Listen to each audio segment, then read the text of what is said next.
Where are you going, Sia, Mima? We're gonna get papaya. Where? Right there. Over there? Okay. Papaya. Slowly. Are you happy? Yes. How about you, Sia? Yes. She has slippers. Wow. Look, Sia.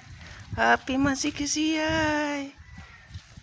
Pasyal-pasyal si Sia. We're going Keisha, and we're gonna go to the papaya. Ah. And we're gonna eat papayas. Keisha, go. How many papaya do you want?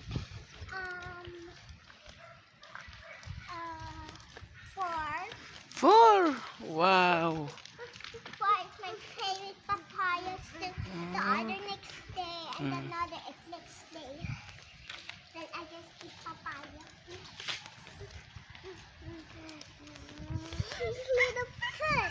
Okay, okay po. His foot is going out.